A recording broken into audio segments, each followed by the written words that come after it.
In the case of nuclear or radiological fallout, people living around potential targets such as military bases and chemical plants may be advised to evacuate.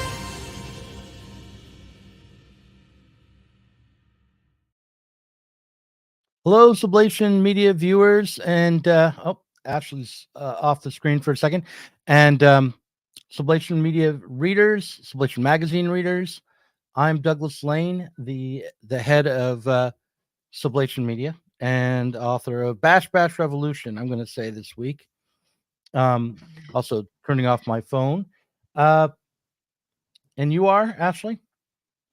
I'm Ashley Frawley. I'm a sociologist, and I'm the author of 2 books. My main area of research is social problems, and in particular, the tendency to see social problems in emotional terms, but having an expertise in the area of social problems and how society talks about them and tries to, solve the problems that face us gives me a wide range of allows me to sort of have a commentary on a wide range of issues. And this week, both Doug and I are struggling on some op-eds that we've been writing. Well, actually, for Doug's working on a critical cuts video, and he's shared it with me. And I thought that you viewers at home and me and Doug can do a little bit of a struggle sessions. Completely you could wrong term. Help me workshop it. Help me go through the process of understanding what the heck I'm writing down. And in the process, work out. Yeah. Go ahead. Oh no, and in the process, kind of put forward the argument that you want to put forward, which is. Okay, well. Let me just give you the background on what has inspired me to write this particular piece. I've been reading the works of Adorno and his critiques of mass culture. I've been thinking about the administrative state, which is also something that the Frankfurt School Marxists were worried about critiquing. I feel as though the reality of the power of the administrative state is hard to deny at this particular moment, especially in light of the way that the Biden campaign has fallen apart and the way in which it's been exposed that Joe Biden very likely is suffering from senility and hasn't been fully in charge of his administration. Some of the excuses that have been made to cover for that include comments from Jay Johnson, who was a former head of the Department of Homeland Security. And what he said was what's most important is not the president so much as who he appoints to head the regulatory bodies within the executive regulatory framework. So, and he mentioned Samantha Power and a few others that he thinks need to be reelected. And I've been just sort of wrestling with this. There was recently a Supreme Court decision, 2 of them, which had to do with the constitutional. I mean, obviously, any Supreme Court decision often enough will refer to the constitutional order, but there was one which particularly dealt with the power of the regulatory administrative state as opposed to the judiciary, and it was the overturning of the Chevron deference was seen to be a massive victory for the right by left wingers in the United States. I'm not so sure that it is. I'm not sure it's a great victory for working people either. But I'm just sort of curious to more deeply understand the history of how the administrative state arose, what its necessity reveals about our society, and how socialists should relate to it and think of it. And so why it matters, because people don't seem to care. Like whenever we do streams on this topic, they're the least viewed streams that we do. So I really want you to nail down, like, why should anybody care? And I wrote down some questions, but I drew my little dog. I wanted to show. But next to that, you think that I'm right. You think that at any given time I'm like taking notes, right? But actually, I'm drawing little birds. No, let me see. Put that a little closer to the camera. Oh, it is. He's so silly looking. You've got a talent there. You should be drawing thumbnails. So Okay, what but I did have a question next to my Mhm, dog, which is, mhm. could you tell me, like, what is the administrative state? What do you mean by that? Well, it's the permanent regulatory body that emerged out of the executive branch in the United States, that was tasked with implementing legislation and regulations, and then also with creating regulations and legislation.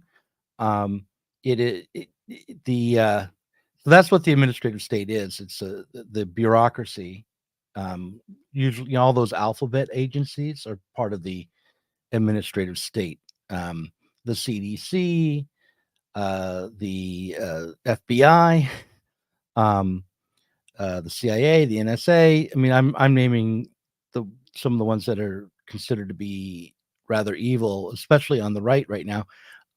One of the problems that we run up against when we start to criticize the administrative state today is that uh, for a long while, since the late 70s, neoliberalism has been conceived of as a way to undermine that administrative state. And with the Trump campaign and Steve Bannon's arrival on the scene back in 2016, there was a particular emphasis on targeting the power of the regulators in the administrative state, um, and progressivism by the right. So to take up a critique of the administrative state today in the era of Trump is to immediately appear to be right wing. So that's why Right.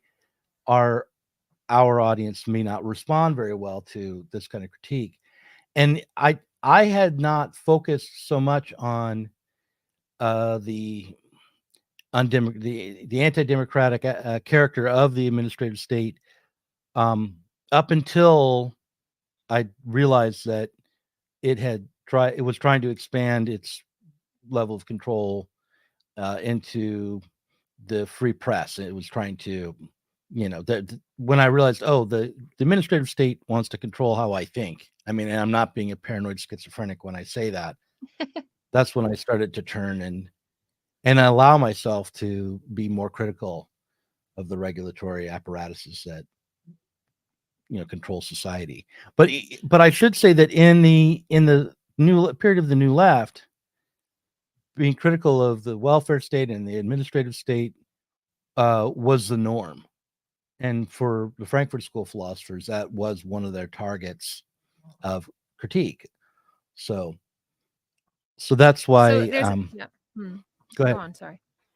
So that's why I'm interested in this now, and particularly uh, trying to understand the history of how it arose and to what degree it relates to the feeling that we are threatened by fascism and this crisis of democracy. Okay, so that seemed like a giant leap. Let's just shelve that for a second.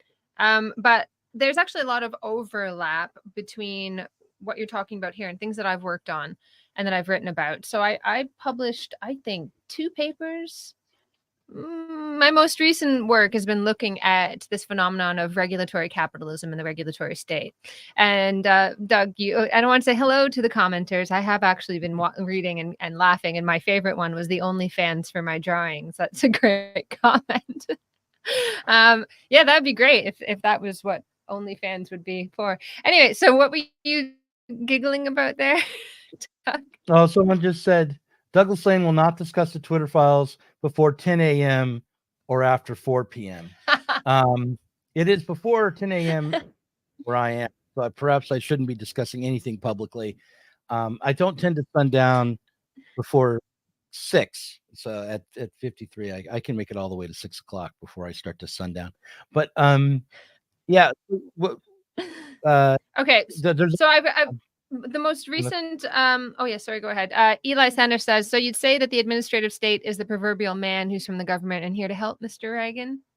yeah, exactly. Ronald Reagan said the worst thing you ever want to hear is the line, "I'm from the government and I'm here to help." And that was part of his agenda to deregulate the United States. Of course, neoliberalism didn't actually do that, but go ahead. Right, exactly. That's exactly what I wanted to say just now. And the people often misunderstand neoliberalism in a number of ways. And this is why I often say it makes more sense to think of what actually happened as a kind of post-liberalism. What actually happened, what neoliberalism actually became is a kind of post-liberalism. It is like the shutting down of the liberalism that was birthed during the Enlightenment. It is and it isn't. Like, this like obsession with like calculative rationality and all of that is quite core to it, obviously. But this, so I wrote a couple of papers recently. My most recent work that's coming out anyway was looking at the phenomenon of the regulatory state and regulatory capitalism. And this is there's this growing area of research really over the last 20 years that talks about how increasingly states have liquidated the traditional kind of the stuff that you want a state to do. You want a state to invest in building infrastructure and bridges and tunnels and the kinds of things that will not be profitable for an individual to do, or at least would take a very, very long time to see a return and therefore don't tend to get done. States are increasingly moving back from that, and they set themselves up more and more as kind of regulatory bodies. And the phrase that's often used to make sense of this is steering, not rowing. That increasingly states steer, they don't row. And Lee Jones and Hamari, can't remember his first name, apologies, we've had him on the podcast before, but they wrote a very good paper about what the outcomes of this in 2019 in 2020 during the pandemic, how the chickens sort of came home to roost. These regulatory chickens came home to roost, where basically the state had become so emptied out of any capacity to actually mobilize and do something that they had developed all of these wonderful procedures as a pandemic response, what you do in response to a pandemic. Somebody gave a wonderful PowerPoint and I'm sure, and delivered an excellent report about all of these things, all of these levers that would be pulled in the event of a pandemic. They wrote up all these guidelines. That's what states are very good at doing, writing guidelines and regulations, that sort of thing. It's what has become what states are very good at doing. But when it actually came to pass that they needed to put these plans into place, they found, and this is the line in the paper, that when they pulled the levers, they weren't attached to anything. And the research that I was doing with as part of a British Academy funded project was looking at how this sort of these regulatory frameworks increasingly supplant so much of what happens across a huge range of institutions. So in the university, I remember I used to teach a few classes on employability. People joke like, oh, the employability agenda, how silly, blah, blah, blah. But I actually thought it was a great thing to give young people a start in the adult world, to teach them about norms of behavior inside of a workplace, to give them real world experience. I thought what we were doing was a really good thing. And it was a lot of work. We had to go out and we'd source these placements. And it was a big selling point that the university would put forward on our open days. And I was really proud of what we were doing. I would source work to find these placements with a few other people. Academics were doing this. and it was resource intensive, but I was like, we're going to give you a good experience here and you're going to come out and pay all this money for this degree. And I hope we're going to put you in a good place for getting a job at the end.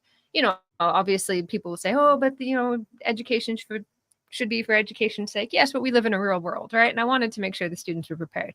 Anyways, over time, what I noticed was we were increasingly encouraged to replace that resource intensive offering of actually finding placements with self-sourced placements So the students would find the placements for themselves, and we would give them a framework for helping them choose the placements. And then over time, it got even worse. It was like, do you already have a job? Are you volunteering somewhere? That could be your placement. Here, what we give you is a portfolio, and you just fill in. You reflect on your time at your volunteer thing, or you reflect on your time while you're working at the pub. How did it feel to you? And so we were no longer giving what we said that we would give, and instead we gave a framework. That's steering, not rowing. You just steered them after a little while, and there wasn't any more rowing. That's just one example. Another example, and that was just like an intro to a paper where we actually did a deep, in-depth kind of study of mental health services in universities. Again, massive issue, steering, not rowing. That like everybody we interviewed were like, we don't deal with that mental health stuff, because they didn't want to hold the risk. But the university was trying to disperse their risk by getting all these people involved, all these non-specialist people, and saying, it's a whole university approach to promoting mental health, to claim that they cared about mental health. It became part of the package of the fun wonderland that is the university. But when it actually came down to it, everyone's like, I don't deal with mental ill health. No. I promote mental health. And what does that mean? We give students a framework. We ask the students to reflect. We train. And it was like, I give training, and I could not find anybody who actually did anything. It was just like this endless thing of like, I trained the training to the train. It was like, it was mad, but this is what it becomes. So, these kinds of, this is how the state was actually emptied out, by kind of creating all of these millions of different regulatory agencies. And of course, like neoliberalism or post-liberalism is also about the regulation of everyday life. And I know this is really well-tread ground on this podcast, and I apologize if people have heard this before, but just to kind of reiterate, and if you can go and read this in Foucault's, what was it, Birth of the Clinic, I think, where,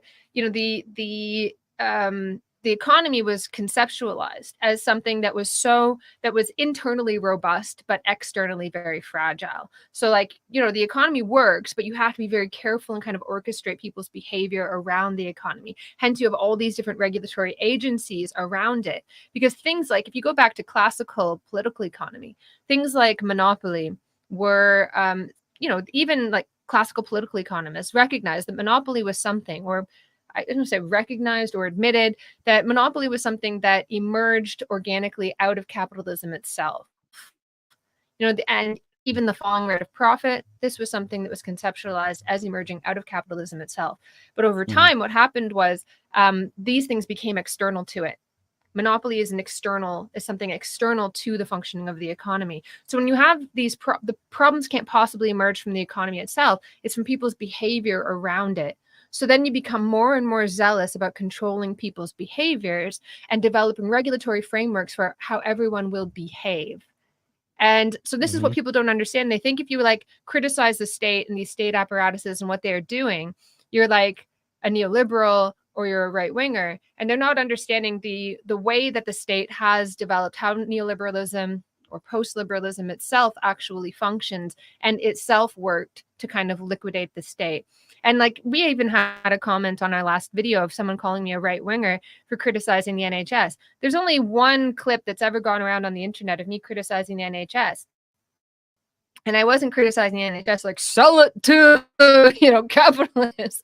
I was saying that this is what's happened in the NHS. Increasingly, you have steering, not rowing. You have a ton of people who are steering, providing these regulatory frameworks. And even like, I used to train nurses at Swansea and paramedics. And in their curriculum, they have modules for management and they would specifically tell people, get into management as fast as possible. That you didn't want to spend too long in practice. And we even had like careers modules as well, because the burnout is so high, because you just absolutely fleece the people on the front line that they get burnt out and they get desperate to move into management. It's this awful kind of like revolving door that winds up happening, or people will move out of that career very quickly because they'll burn out very quickly. So that's the real situation. That's how you wind up with like a very, very top heavy kind of issue within the NHS. And people will say like, oh, but the actual managers only make up this much percent. Yes, people with like manager in their title, but like the NHS is sprawling. It's huge. You have all sorts of different sort of like quasi-institutional outgrowths and that sort of thing. And people, you want to get out of the front line because it's like continuously understaffed as in this ill conceived approach or understanding to like save money, and then people just burn out and they wind up going, and it's like they will actually tell the nurses, you want to get into management as quickly as possible. So that's that was my critique of the NHS. So that's why it winds up sounding right wing. Okay, so neoliberalism is all about this stuff, this administrative state. I want to interject something from what I've been thinking about. Okay, so I wonder if we could envision a state-run society where most of our needs are met through state-run industry. If we held on to an idea of independence for the citizenry that someone like Abraham Lincoln had when he was president. So Abraham Lincoln, thought that wage labor should be temporary in someone's life, that you shouldn't be a wage laborer for your whole life, but that, for a time when you're apprenticing, you should be maybe a wage laborer, and then you save up enough from that to start your own industry, business, and you apprentice with someone and learn the skill, and then you will be independent. And the aim was sort of widespread entrepreneurial labor, not capitalism in the way we think of it, where it's so concentrated and you're employing lots and lots of people, and where mass production prevails, and with it concentration of capital. But obviously the days of Abraham Lincoln are well behind us. So the birth of the administrative state, rose up along with industrial capitalism. And when we envision socialism today, we assume that it will be state run, because I think we reify the form that industrial capitalism took, and the class relations intrinsic to it. So I'm not saying that I have an easy answer as to how we can have a citizenry that is truly independent and still have the benefits of mass production, which I think we'd all want to hold on to. But that is the aim of socialism and communism. It is. It's not simply to have one big company that runs the world, and a bunch of workers within it, but rather the overcoming of that class relation. So that's the kind of what I'm thinking about here when I try to critique the administrative state, because I see the reliance on the state, both in terms of regulating industry, but also even owning industry, and being your employer. I see both those situations as impediments to the development of working class power. And I want to think carefully about it and go through the history of how it developed. One of the things that I noticed as I was reading, I read Christopher Lash's The World of Nations, and I read about I read some of Woodrow Wilson's essay on the study of administration. And I noticed that these political projects to expand the realm of undemocratic and sort of unregulated in terms of the citizenry having a say, aspects of government, these regulators who are themselves not answerable to anyone, but perhaps the executive. This emerged in times of economic crisis. This emerged as the system as it was started to crack up. The Great Depression of the 19th century, in the late 19th century, in the 1990s, was defining American politics when Woodrow Wilson wrote his essay on the need for the study of the administration. And overall, these moves to try to have more of a hand in running the industrial sector and society emerged at times when there was an economic crisis in the background. So that's one thing I noticed. Can you give an example? Well, I just did the Great Sorry. Depression of the late 19th century. Oh no. What I so- mean is an example of the the expansion, or like is there like a particular aspect of the state that expanded? Well, it expanded through the executive and allowing the executive to set up bureaucracies that were permanent forms of regulation that would operate outside of the realm of the checks and balances built into the Constitution. So Woodrow Wilson is probably the pioneer of the kind of administrative state that we see today. I don't have on hand the agencies that he helped to develop, but the need to regulate the railroads was another earlier example of the development of the administrative state. And then of course it really took off after the Great Depression of the 20th century and FDR presidency, or during the New Deal era. A variety of new regulatory agencies were formed as a way to cope with and overcome the contradictions in the economy at that time.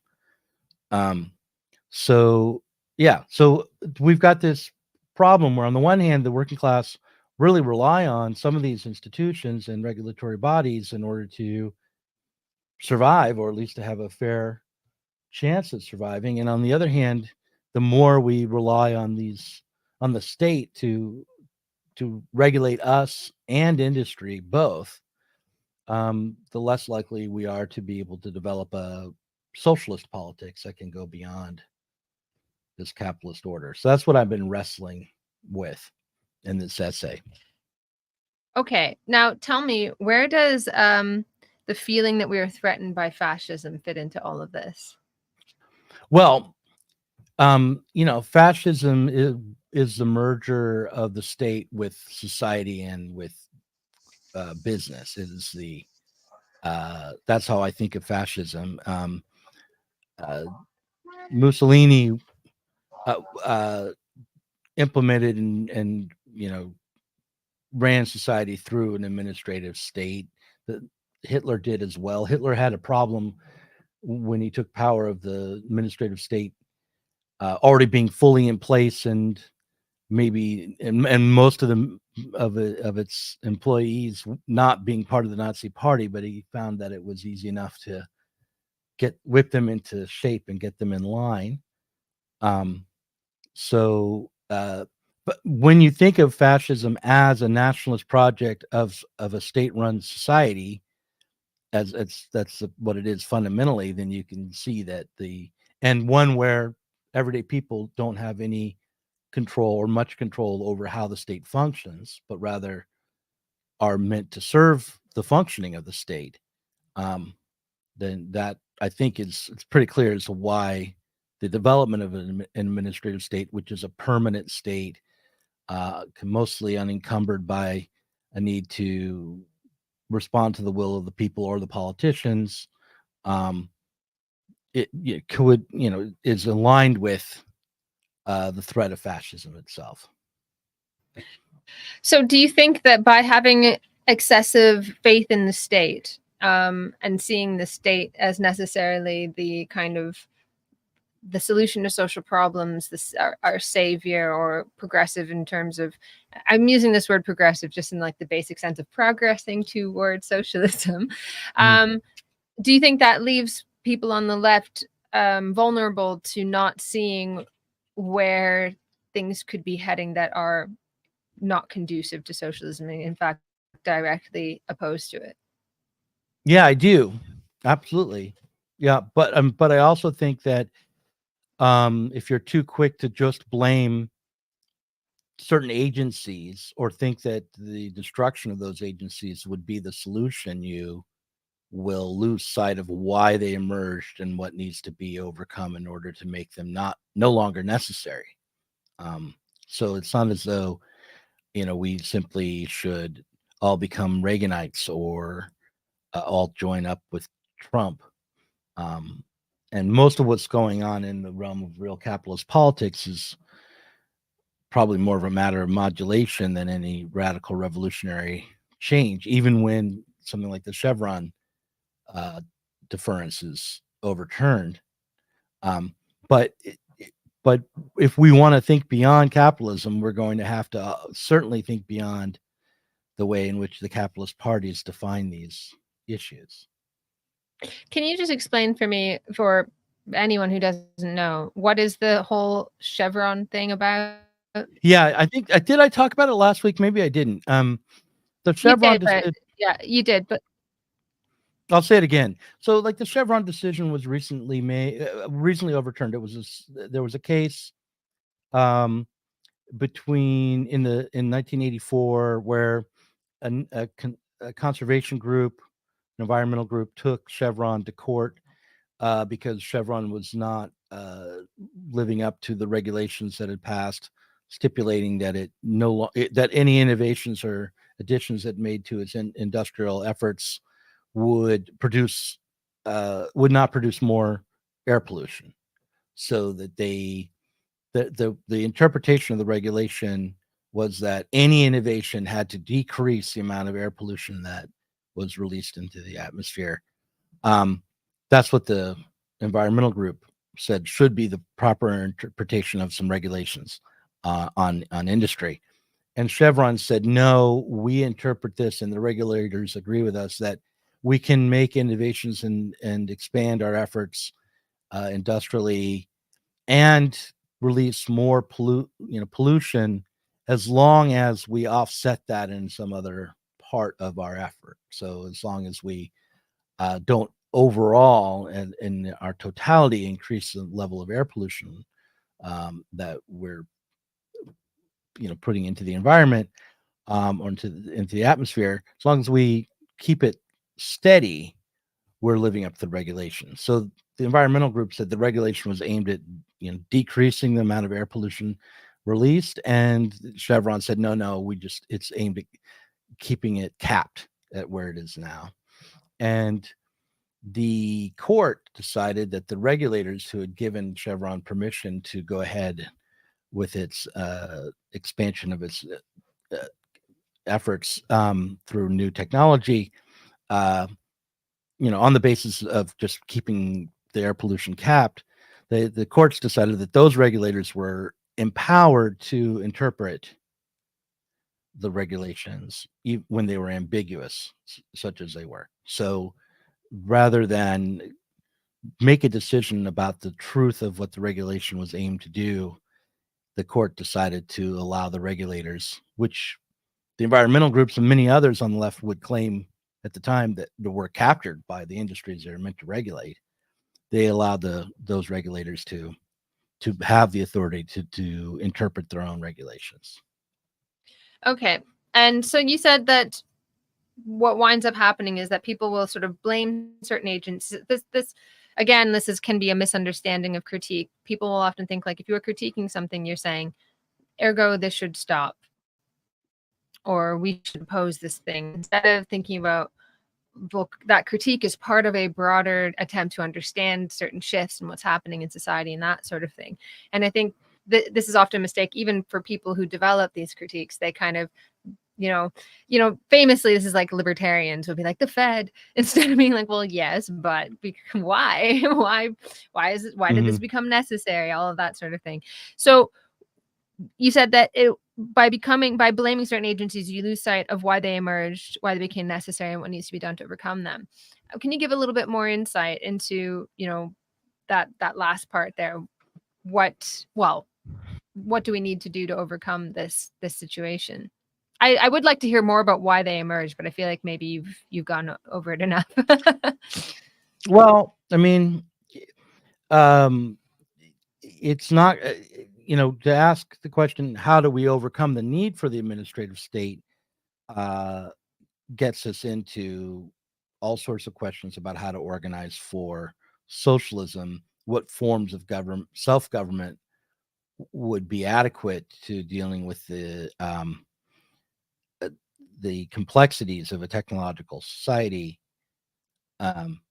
And there's some parts of that which just come down to a matter of faith. Do you think that everyday people could manage their own affairs or not? I mean, do we think that we need a special class of experts who are the cream of the crop to regulate us? And or do we believe that in fact most of these most of the need for regulation emerges from the class character of society itself, the contradictions within production and industry, and that's why I tend to point to how these problems emerged, or how these solutions, the administrative state, emerge around times where there was economic crisis. Um, so, but nonetheless, even if we're going to take power and change that mode of production, we're going to have to do that through a state and using the kind of state that we have now. So the question to knock it down a level is, how do we want to relate to that state which is blocking our path towards to having the power to change society, and what are we willing to put up with along the way in order to achieve that larger goal? Or do we feel like, for instance, would it be worthwhile? This is put it in extreme language, but would it be worthwhile to have more pollution go into our rivers for a time in order to knock back this power of an unelected governing body, and with the aim of being able to have citizens take more control over their lives, and organize politically more effectively, or not? Or do we feel like that would be an attack on the very workers that we are hoping to try to organize for a new society if they didn't have clean drinking water? It's really difficult because these institutions are arising as a result of the contradictions that exist within capitalism. And so long as those contradictions exist, we still have we'll have some, and to the extent that you will attempt to smooth out these contradictions and make capitalism function better, if that's your goal, what I mean, then you're going to have to you'll come up with the same kinds of solutions, probably. However you come at it, you're going to wind up with these kinds of regulatory apparatuses. I'm not sure. I guess what I'm wondering is, I can imagine somebody who's like an orthodox, I don't know, maybe argues a lot with people online, thinking like, but the goal eventually is for the state to wither away, and the administration of people gives way to the administration of things. And what we have here is a situation where the state is withering away and becoming only the administration of people. But partially because of the problems within capitalism. And it's not just unique to capitalism. When you have a kind of failing social system, people become more and more obsessed with trying to control the people, right? When you're not ready to let go of that system, when you can't allow it to collapse, or maybe it's in its like last throes. You see this in the USSR, this desperate kind of obsession with trying to control everyday life, control everything. So this is what's kind of happening with us, like this kind of like desperate attempt to control everyday life, behavior, what we say, what we do. And if only we could just get people to behave correctly, everything would be all right. I'm not sure that this will go away if we just think up some other form of management, because it's that underlying contradiction is still there. I don't know. And I don't know. And while you were saying like, oh, if we have any kind of movement, it would be like through the state. I wondered what you meant by that. Like, did you mean like Engels toward the end of his life, where he's talking about like, well, do you know what? Maybe we could just like through the normal processes kind of have socialism. or you mean like elect the right people? Is this kind of, I'm not saying that Engels said that, but are you saying that if we could just like elect the right people slowly, eventually we'll be able No, to? I'm not saying that. I'm saying let's say we took power in the kind of an anarchist way, and by occupying the factories and the places of business and having the workers take direct control over their lives and the reproduction of their lives, we would often enough, especially in Europe, but even in the United States, be taking control of industry which either is owned by the state or relies on state contracts, or is in some way integrated into the state. So even on the level of taking control of the factories, we would be taking control of aspects of what's now run by the state, and Right. which means we're going to have to try to transform aspects of the state in order to transform the basis of society. And also, to be able to have the power to make those kinds of transformations occur, we're going to have to have enough political power through the state to hold back the armies. We have to be prepared to face a violent reaction even if we take control in legal ways. There's a potential for a violent reaction. If we can see right now that even when the state is when there's no real threat from below, but rather the conflict is between capitalist parties, the commitment to norms and niceties is rather thin. And so we should be prepared for the barbaric character of politics as well. Yeah. And we should recognize that barbarism is constant now, that's what we're seeing a good portion of the time. So this, I'm just sort of thinking aloud here, but I do feel as though this moment with Trump and Biden has it's actually useful to take the rhetoric seriously, because everyone is saying there's a crisis in democracy. And there really is a crisis in democracy. And each one of the major capitalist parties are participating in producing that crisis in democracy. Can you say more about that? What do you mean by there's a crisis in democracy? Well, I mean that when we consider how, just like, for instance, the Biden debacle with his debate and how his party is calling for him to step down, there's a crisis in democracy on multiple levels. One is he has actually, through a kind of corrupted primary system, received enough votes from within his own party to obtain the delegates he needs to get the nomination. And so to get him to step down at this point without his cooperation is itself a kind of crisis point in democracy. It has to turn against the democratic principles that he used, at least informally, to win the nomination. So there's that level of the crisis of democracy. But on the flip side of that, there's the crisis of democracy with the admission that we have an empty suit as president, someone who is not, who is mentally incapacitated to such a degree that he can't actually run the executive branch or fulfill his duties adequately.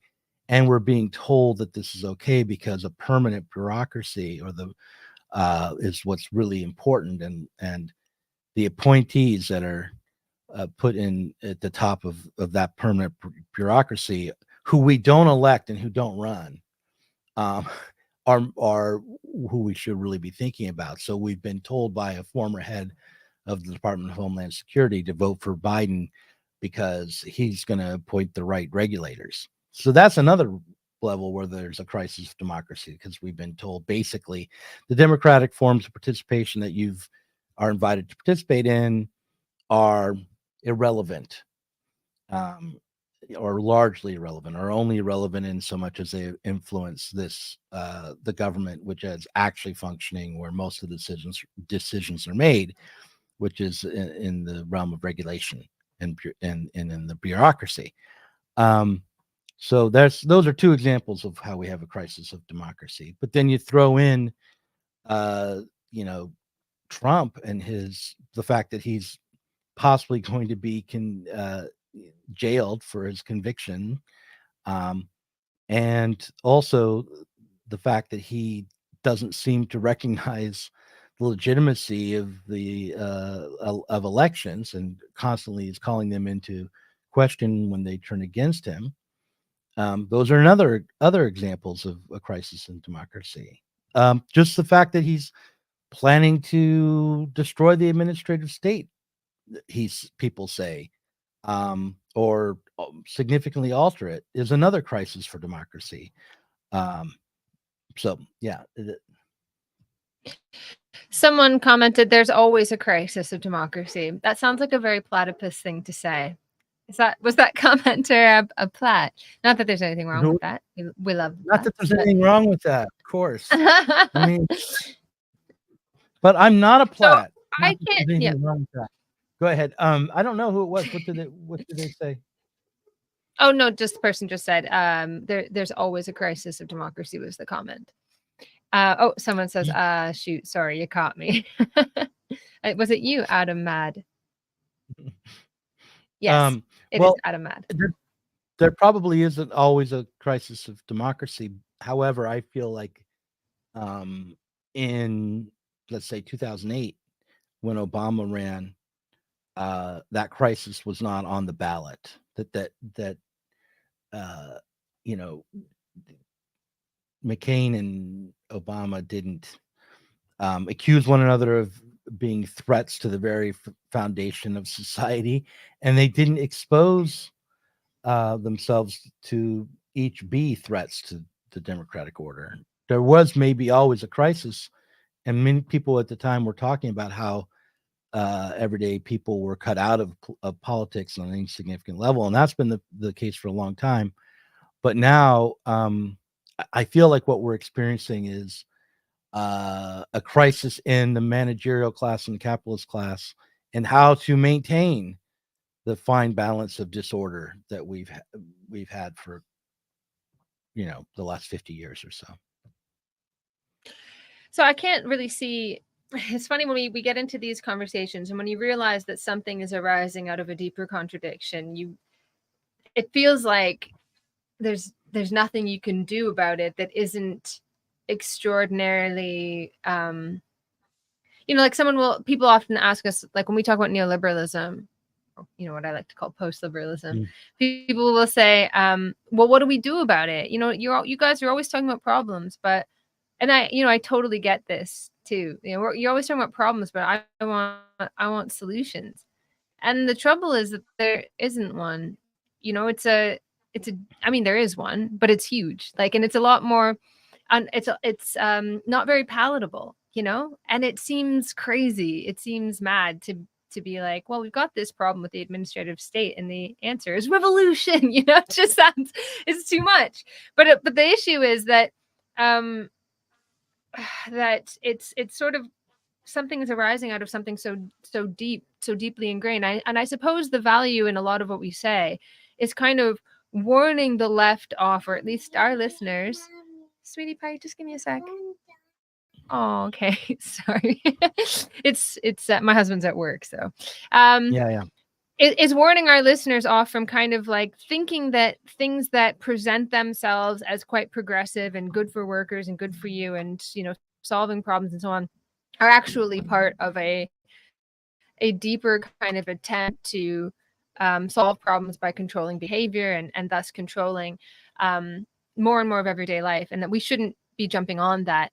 And, you know, I've been writing about MAGA communism, and it's such a frustrating movement because, like, someone like Has will say things that are just so correct, and then be like, oh, but Heidegger, you know, and you're like, no, don't do that.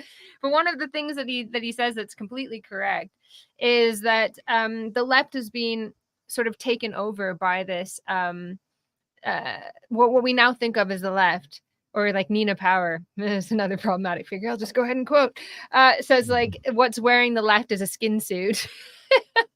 is like these sort of administrators, right? Or these people who are very much enveloped in these processes, and who, you know, if they're not part of regulatory agencies, they're part of that sort of NGO class, or that social problems class, or they're vying to enter into it, or they have studied to do so and have not been able to find a place within it. And so we're kind of like warning away from saying, well, that is all the horizon of our abilities and the horizon of what the left is. But also I wanted to ask you, like, what do you think is the outcome, given that, can you just give me 1 second, sweetie? Oh, sweet, I'll turn off the air conditioning. Yeah, I wanted to ask you, given that the outcome, I do not see us like marching through the streets tomorrow, what do you think the outcome of all of this is? What do you see in the future? Like, I've got a podcast on my Patreon at the moment where I talk to Danny Jacobs, and someone asked me, like a patron asked me, like, well, what do you see in the future? And I said, well, I just see destruction. You know, given that I don't, it was kind of talking about like the necessity of capital destruction within capitalism. And I was like, well, given that there isn't a serious movement to carry things forward, I see a lot of capital destruction in the future. But do you see any sort of positive outcome? Do you see a glimmer of hope anywhere? And I apologize that my daughter is that's going fine. mommy in the background. Yeah, I understand. I remember having young kids. I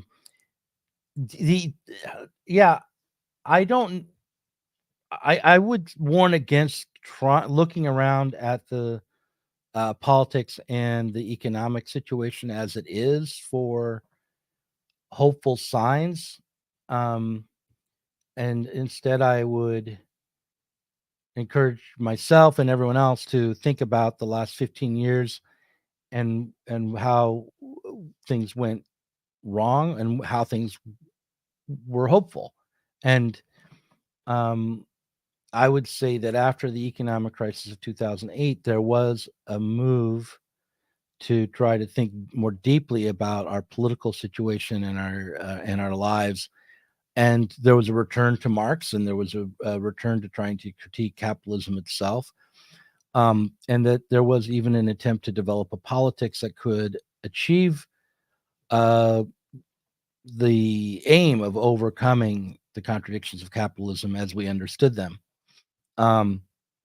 What I worry about now is that due to a crisis and due to the fact that the crisis moved from the political economy level to the realm of politics itself, we are in danger as a socialist left of being one of the victims of that political crisis, to have our basically not overcoming the crisis politically for ourselves first. So I think that's what the aim of Sublation is right now, is to try to remind socialists that this project of overcoming capitalism exists and that we shouldn't be diverted from that task by the political crisis of the capitalist class. So one good outcome would be that we could actually break away from the Popular Front approach to socialist politics, where we're constantly just defending the progressives, whoever they might be, from the fascists, especially considering how at this moment they're not that distinguishable. But I'm saying that by saying that, I know that many people will hear me as basically right wing, especially in the aftermath of the French election, right, where the Popular Front approach to politics was successful in keeping the National Front Party, the party of Marine Le Pen, out of power. So, that working out how to develop independence from capitalist politics, break from the Popular Front approach, and also struggle to maintain the level of freedom that we already have. especially in the United States, but in Europe as well and around the world, so that we can defend our interests, I think is the task that we have. All right. So I also wanted to, so we're running out of time. And I wanted to go more into this argument about, because I know in the Critical Cuts video, one of the things that you say is, I'm going to tell you how to avoid falling into fascism. Is that it? Yeah. And I want to hear more about that. And I also want to talk about whether or not it is, useful to kind of throw around or to see fascism everywhere. Because I have this tendency too, like I see anything vaguely esoteric and I'm like, fascist, and it's not helpful. If everything is fascist, nothing is fascist. It's not really helpful. And I think that, there's obvious kind of like Twitterverse controversies going on at the moment as well around this. So I don't know if you wanted to kind of talk about that. Ileana, you got chocolate on your face, sweetie pie. Well, I think it's bad news to be afraid of the rising threat of fascism in any I've noticed that, if you were fighting Rand Paul or Mitt Romney a decade or so ago, you would do that by calling him a fascist and saying that everyone had to rally around the progressives in order to combat the fascism of Mitt Romney. Now we're worried about the fascism of Donald Trump. And I would just say that we should be careful of worrying about that kind of fascism and instead worry about how both parties and the contradictions within capitalism itself are leading us towards, if not fascism in the old Mussolini style, a kind of regimented, conformist, state-run, bureaucratic police state, and that we should be combating that in both its right-wing and so-called left-wing forms. Like we can't be complacent about the way in which religious fanatics are trying to use the state to impose their morality on the public, or constrain what's read or thought or taught. And at the same time, we can't be complacent about the progressive state's attempts to regulate us into the ground. And especially for me as a writer, I focus on, the way in which you're trying to regulate what kinds of critiques of the state are acceptable, and what kinds of critiques of foreign policy are acceptable. And so, yeah, I that's how I would want people to worry about fascism, is by holding on to some principles rather than worrying about particular people who have a fascist ideology. Yeah, and I you and I are working on a documentary at the moment. We're just trying to get some funding for it. By the way, if anyone knows anybody with deep pockets who's also a communist, I know there's somebody out there. But one of the things that maybe I shouldn't spoil the ending. Maybe I shouldn't spoil the ending of the documentary. But I will just hint then that one thing that I'm worried about is that we might be asked to think of our this kind of hellscape future. Oops, I said maybe a bad word. As a form of socialism, and that's the kind of thing that keeps me up at night. That we will be in this kind of terrible future and asked to call it socialism. So let's head over to the parrot room. My daughter has chocolate all over her face. She obviously got into some chocolate. I usually don't let her walk around like that, I swear to God. Oh, sure. Ileana, why don't you tell the nice people? You want to tell the nice people what's the meaning of life, sweetie? Human. I swear to God, I didn't train her to do that. She said it spontaneously. Yeah, And now sure. she Yeah, that was spontaneous. She did one day, and now she knows that I was so impressed by it. She knows how to answer spontaneous. So I want to say that, along with the documentary that you and I are trying to get funding for. We're actually doing a no budget documentary, a very, very low budget documentary Yes, baby, at the yes. Republican and Democratic conventions. I'm going to be going to the Republican convention Sunday. Oh no, and someone's so gonna part of photograph you and call you a fascist. okay, and then I'm going to go to the Democratic Party convention in August, and someone will photograph me there and call me a libtard. In any case, I'm hoping that as we go into the conventions here, we can, at Sublation, help ourselves and help other people think about politics in this kind of moment of a crisis in democracy. I'm going to run the thing. The outro, this is the same as the intro. Here it is. In the case of nuclear or radiological fallout, people